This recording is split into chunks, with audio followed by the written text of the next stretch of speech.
¿Qué estudia la filogenia? Se dedica a estudiar el origen y el desarrollo a lo largo de la historia evolutiva de las especies que pueblan el planeta, además de elaborar genealogías que las relacionen.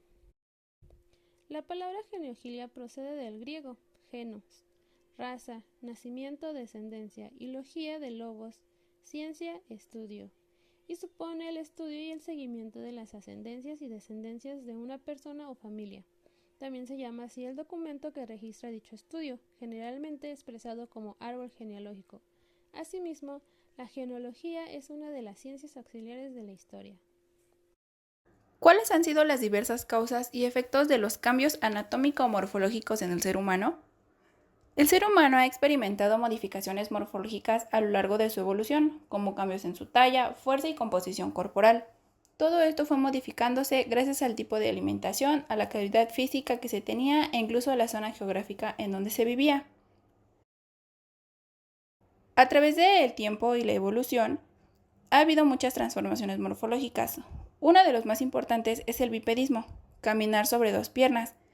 Una de las causas más reconocidas explica que el humano evolucionó el bipedismo para dejar las manos libres y así poder fabricar herramientas, lo que nos lleva a otro cambio morfológico que es el alargamiento de las manos, dedos y desarrollo del pulgar, para así poder tener un mayor control y manejo de materiales para el uso y fabricación de herramientas, que va de la mano con el cambio en la alimentación en donde se introdujo la carne, que era obtenida a través de la caza de animales. La reducción del vello corporal se considera una adaptación humana mayormente al clima. El bipedismo también trajo cambios a las piernas, que se hicieron más largas y los pies se comenzaron a ser arqueados en la planta, y se hizo plantígrado, que significa apoyar toda la planta. Esto ayudó a poder tener caminatas más largas, ya que caminar erguido consume menos energía. También hubo cambios en el cráneo. La mandíbula se volvió más pequeña, dejando espacio para un cerebro más grande. ¿Cómo ha sido la evolución filogénica del sistema nervioso del ser humano? La evolución de los sistemas nerviosos se refiere al desarrollo histórico y la organización de las células nerviosas a partir de los primeros organismos multicelulares, inicialmente derivado de células epiteliales. Hablando del sistema nervioso, este no surgió de inmediato. Primero existieron tejidos epiteliales con capacidad de conducción eléctrica sin nervios ni músculos. Probablemente comenzó por uniones celulares epiteliales antes que por sinapsis químicas. Se piensa que la aparición de las primeras neuronas se originaron de células secretoras capaces de liberar sustancias químicas y responder a estímulos. Respecto a los sistemas nerviosos, estos consistían en una red nerviosa simple, sin cerebro, que permite respuestas básicas como locomoción y alimentación.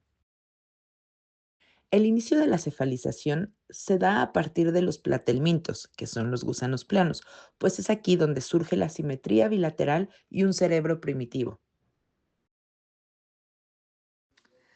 Además de que presentaban órganos sensoriales complejos como ojos compuestos y antenas. A diferencia de los vertebrados y humanos, los vertebrados presentan un sistema nervioso centralizado con médula espinal y cerebro.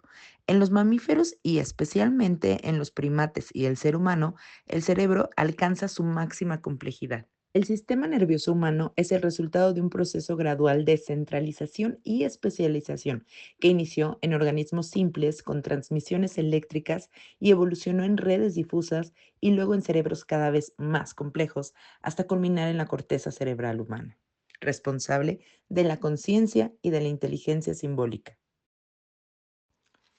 Respecto al ámbito de comparación bioquímico-genético de las características del ser humano versus las características del resto de las especies, podemos concluir que las características base son muy similares. Básicamente han sido un árbol de evolución muy similar. Un ejemplo de ello es el chimpancé, que cuenta con 24 pares de cromosomas y que es el más parecido a nivel genético por un par que hace mucho la diferencia entre el chimpancé y el ser humano.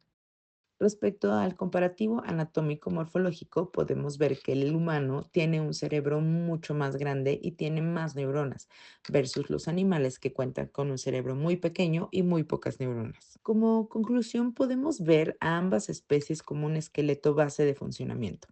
podemos ver prácticamente el mismo plan de funcionamiento. Es difícil creer que se hayan creado las dos especies y se hayan originado independientemente, pues la base de cada una es tan compleja, pero tan similar entre ellas. Respecto a la comparativa en el ámbito embriológico, podemos ver que ambas especies son muy similares, ya que todo comienza desde un óvulo fecundado. Una de las grandes diferencias es que en el ser humano la fecundación se lleva internamente y siempre en el cuerpo femenino durante un periodo de 9 meses. Diferencia de la especie animal que puede depender de cada especie y no necesariamente se desarrolla en el cuerpo femenino.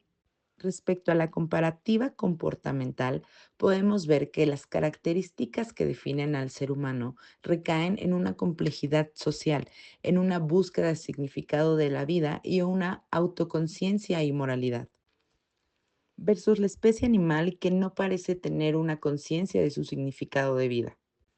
Como conclusión, podemos destacar al ser humano con esta constante búsqueda de significado de su vida y de su conciencia, versus la especie animal que aparentemente no cuenta con algo parecido. De forma social pueden ser muy similares, tanto de forma de supervivencia y de adaptación al medio ambiente y al entorno.